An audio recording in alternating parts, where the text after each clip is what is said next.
alAruri, who was killed in the Beirut blast, was one of the most senior Hamas leaders killed by the IDF since the war began. Talk to us about how the death of alAruri on the Lebanese soil is going to spill over into a wider regional conflict.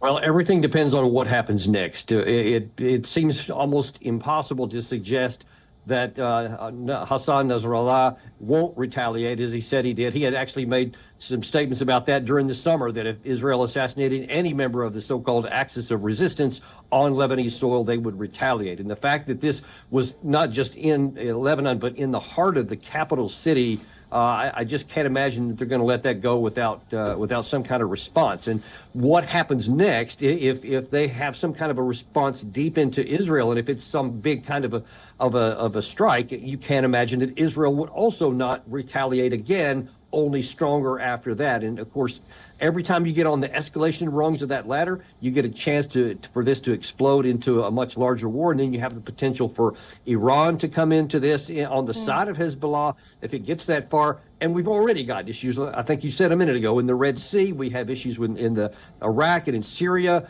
with the United States forces being attacked, with Israel assassinating Iranian leaders in Syria. This is just a very volatile mix right now.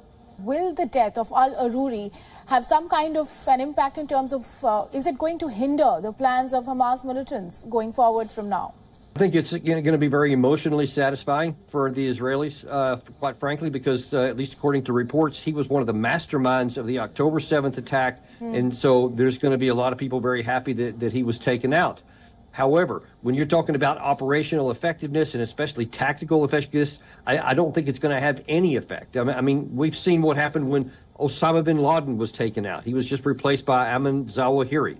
Years later, he was taken out. Al-Baghdadi of ISIS was taken out. All kinds of, mid-level people have constantly taken out, but they're constantly replaced.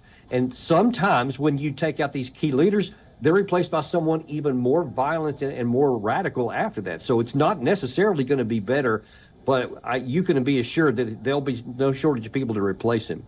But at this moment, Netanyahu has clearly emphasized on how one of the key strategies of Israel at the moment is to eliminate Hamas and the Hamas leaders as well. Shed some light on Israel's strategy at the moment. We saw the IDF withdrawing its troops from Gaza yesterday, and now the Beirut airstrike. What is Israel's trajectory going forward?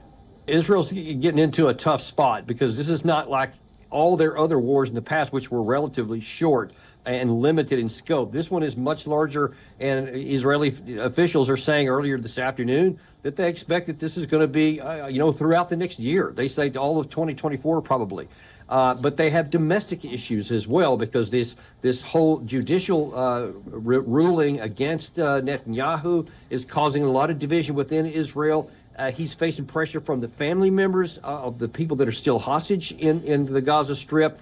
He's also facing pressure on the domestic side from the reservists, who already 300,000 of them were called up, and they just can't stay on duty forever because they have lives that affects their economy, etc. Then you also have additionally the issue that the longer this war goes and the more the Palestinian civilians are killed, the greater the chance that the Israelis lose the international support without which they can't conduct this war. So there's a lot of risk involved right now for the Israeli forces, even though militarily they're way above Hamas than they ever could.